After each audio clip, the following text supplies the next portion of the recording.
পুরোদমে ইসরায়েল, ফিলিস্তিন, Iran, Hezbollah যুদ্ধ চলছে। জানিয়ে দিব আমাদের হাতে থাকা সর্বশেষ গুরুত্বপূর্ণ আপডেট আন্তর্জাতিক সংবাদ। ইরানি যুদ্ধ বিমানের ধাওয়া খেয়ে পালানো মার্কিন ড্রোন।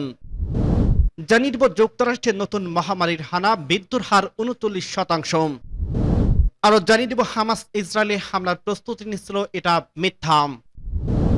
এবং আরো জানিয়ে দিব হুতিদের হামলার খেসারত ইরানকে দিতে হবে, ট্রাম্পের হুঁশিয়ারি। সর্বশেষ জানিয়ে দেব একতরফাভাবে যুদ্ধবিরতি বাতিল করে কেন গাজায় ভয়াবহ হামলা চালালো ইসরায়েল। শুনছিলেন সংবাদ শিরোনাম, এরপর বিস্তারিত। তার আগে অনুরোধ থাকবে, ভিডিওটি যদি ভালো লেগে থাকে ভিডিওটিতে একটি লাইক এবং কমেন্ট করে জানিয়ে দিন ভিডিও সম্পর্কে আপনার মূল্যবান মতামত, এবং আরো কমেন্ট করে জানিয়ে দিন ভিডিওটি আপনি কোথা থেকে দেখছেন এবং শুনছেন। ইরানি যুদ্ধ বিমানের ধাওয়া খেয়ে পালানো মার্কিন ড্রোন। সরাসরি সংঘাতের আগে বাগযুদ্ধে জড়িয়ে পড়ছে যুক্তরাষ্ট্র ও ইরান। তবে এরই মধ্যে ইরানের কাছে মার খেয়েছে যুক্তরাষ্ট্র। ইরানি যুদ্ধ বিমানের তাড়া খেয়ে রীতিমতো পালিয়ে এসেছে যুক্তরাষ্ট্রের একটি গোয়েন্দা ড্রোন। ইরানের নূর নিউজের এক প্রতিবেদনে এর তথ্য জানানো হয়েছে। প্রতিবেদনে বলা হয়েছে ওই মার্কিন ড্রোনটি ইরানের আকাশসীমার কাছাকাছি চলে গিয়েছিল। এই সময় ইরানের F-14 যুদ্ধ বিমান ড্রোন সেটিকে ধাওয়া করে। নূর নিউজ বলছে ইরানের সশস্ত্র বাহিনীর পূর্ণমাত্রায় প্রতিরক্ষা নিশ্চিত করতে সর্বোচ্চ সতর্ক অবস্থায় রয়েছে। এছাড়া মধ্যপ্রাচ্যের শত্রুদের বিরুদ্ধে ভয়াবহ পাল্টা হামলার হুঁশিয়ারি দিয়েছে ইরানের সশস্ত্র বাহিনী। ইয়েমেনের বিদ্রোহীরা সম্প্রতি লোহিত সাগরে ফের বাণিজ্যিক জাহাজের উপর হামলা শুরু করেছে। তাদের দমাতে এরই মধ্যে যুক্তরাষ্ট্রে ইয়েমেনের হামলা চালিয়েছে, কিন্তু তাতেও কাজ হচ্ছে না। এমন অবস্থায় সোমবার মার্কিন প্রেসিডেন্ট ডোনাল্ড ট্রাম্প জানায় ইয়েমেনের বিদ্রোহীরা কোনো হামলা চালালেই তার দায় বর্তাবে ইরানের ওপর। এরপর ওয়াশিংটনে তেহরানের সম্পর্কে উত্তেজনা বাড়ছে। যুক্তরাষ্ট্রে নতুন মহামারীর হানা, মৃত্যুহার ৩৯%।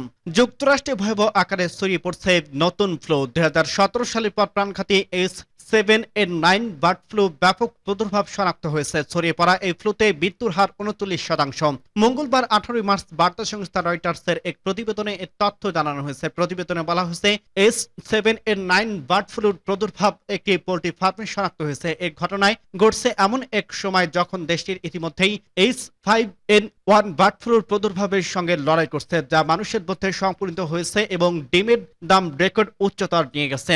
ছড়িয়ে পড়া ফ্লু এভিয়ান ইনফ্লুয়েন্স নামে পরিচিত। এর ফলে বিশ্বজুড়ে পোল্ট্রি শিল্প হুমকির মুখে পড়ছে, কেননা এতে করে সরবরাহ শৃঙ্খলা ব্যাহত করছে এবং খাদ্যের দাম বেড়ে চলছে। এই ভাইরাসটি গবাদি পশু যেমন মার্কিন যুক্তরাষ্ট্রে ডেইলি গাভী সহ অন্যান্য স্তন্যপায়ী প্রাণীতেও ছড়িয়ে পড়ছে, যা সরকারগুলোর মধ্যে নতুন মহামারীর ঝুঁকি নিয়ে উদ্বেগ সৃষ্টি করছে।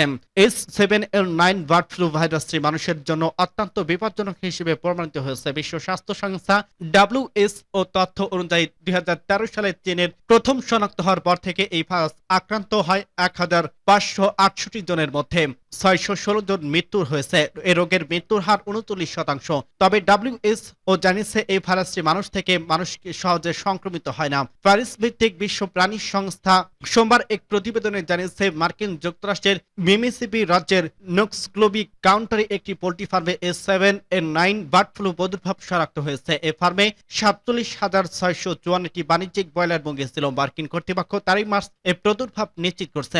মিসিসিপি রাজ্যের কৃষি ও স্বাস্থ্য বিভাগ এ বিষয়ে এখনো কোনো মন্তব্য করেনি। রয়টার্সের প্রতিবেদন অনুযায়ী ট্রাম্প প্রশাসনের প্রথম দিকে যুক্তরাষ্ট্রের বার্ড ফ্লু মোকাবিলার প্রক্রিয়া ব্যাহত হয়েছিল, যখন ফেডারেল এজেন্সিগুলো কংগ্রেসে ব্রিফিং এবং রাজ্যগুলোর প্রাণী স্বাস্থ্য কর্মকর্তাদের সাথে বৈঠকে বাতিল করছিল। তবে পরবর্তীতে কিছু সমন্বয় পুনরায় শুরু হয়েছে এবং মার্কিন কৃষি বিভাগ ভাইরাসের বিস্তার রোধে $1 মিলিয়ন ব্যয় করার ঘোষণা দিয়েছে।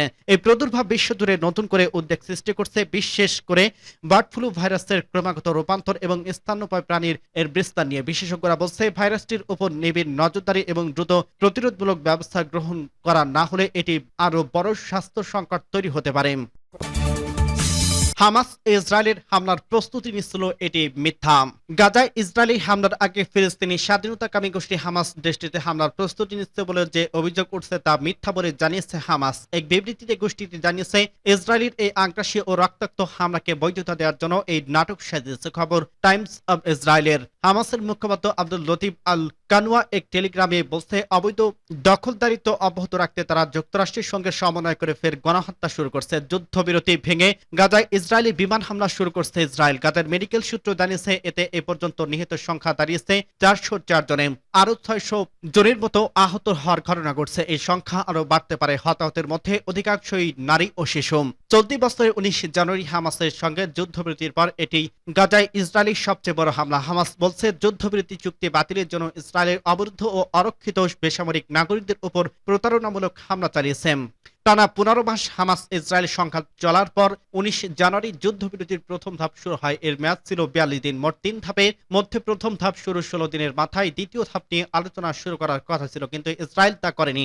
দেশটির প্রথম ধাপের মেয়াদ বাড়ানোর দিকে জোর দিতে থাকে, তবে হামাস তা মানতে নারাজ হয়। ইসরায়েলি প্রধানমন্ত্রী বেঞ্জামিন নেতানিয়াহু বলছে যুদ্ধবিরতির মেয়াদ বাড়াতে আলোচনায় অগ্রগতি না হয় তিনি এ হামলার নির্দেশ দেন।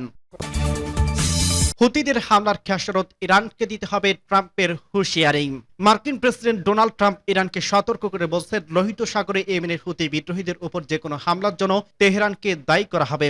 সোমবার 17 মার্চ এক প্রতিবেদনে এ তথ্য জানিয়েছে ডেইলি সাবাম। মার্কিন সেনাবাহিনী এবং হুতিদের মধ্যে চলমান সংঘর্ষের মধ্যে ট্রাম্প ইরানকে ইয়েমেনের এই গোষ্ঠীটির কর্মকাণ্ড পরিচালনার জন্য অভিযুক্ত করছে। তার দাবি তেহরান তাদের অস্ত্র, অর্থায়ন এবং গোয়েন্দা তথ্য সরবরাহ করছে। মার্কিন প্রেসিডেন্ট তার নিজস্ব সামাজিক যোগাযোগ মাধ্যমে লিখেছে, কাউকে বোকা বানাবেন না। ইয়েমেনের দুষ্ট ডাকাত হুতিদের শত শত হামলা যাদের ইয়েমেনের জনগণ ঘৃণা করে, সবাই ইরান থেকে উদ্দীপ্ত এবং তাদের তৈরি।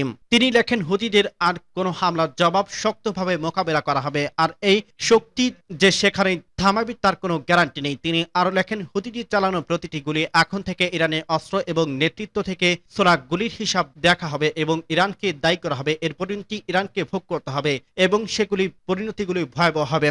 ডোনাল্ড ট্রাম্পের মন্তব্য যেন মার্কিন জাতীয় নিরাপত্তা উপদেষ্টা মন্তব্যের প্রতিনিধি। তিনি গত রোববার বলছিলেন হুতিদের অর্থায়ন ও প্রশিক্ষণ এবং মার্কিন যুদ্ধজাহাজের বিরুদ্ধে আক্রমণে সহায়তা করার জন্য ইরান দায়ী। এদিকে হুতিদের উপর হামলার বিষয়ে মার্কিন পররাষ্ট্রমন্ত্রী মার্কো রুবিও বলছে, ইয়েমেনের বিদ্রোহী গোষ্ঠী হুতিদের উপর হামলা চালিয়ে যুক্তরাষ্ট্র বিশ্বের উপকার করছে। ফক্স নিউজ রেডিওকে এক সাক্ষাৎকারে রুবিও বলেন, এটা ভাবে ভুল যে আমরা ইয়েমেনে হামলা করছি। আমরা হুতিদের উপর বোমা হামলা চালাচ্ছি আর ঘটনাক্রমে হুতিরাই ইয়েমেনে অবস্থান করছে। সাক্ষাৎকারে রুবিও বলেন, মার্কিন হামলাগুলো লোহিত সাগরে হুতিদের হামলা বন্ধ করার জন্য করা হয়েছে।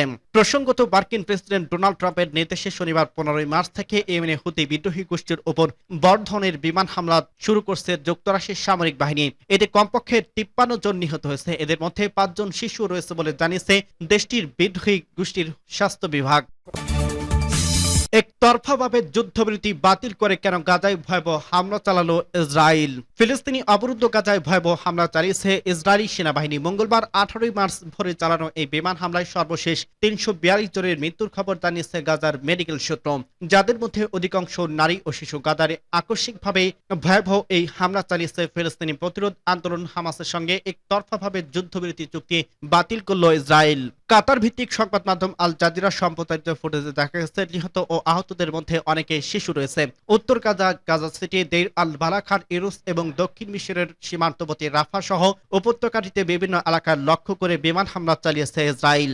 গাজায় চালানো এই ভয়াবহ হামলার বিষয়ে ইসরায়েলি প্রধানমন্ত্রী বেঞ্জামিন নেতানিয়াহু জানিয়েছে, তিনি গাজায় হামাসের বিরুদ্ধে কঠোর পদক্ষেপ নেওয়ার সেনাবাহিনীকে নির্দেশ দিয়েছে। হামাস জিম্মিদের মুক্তি দিতে অস্বীকৃতি জানিয়েছে এবং এ সমস্ত যুদ্ধবিরতি প্রস্তাব প্রত্যাখ্যান করছে।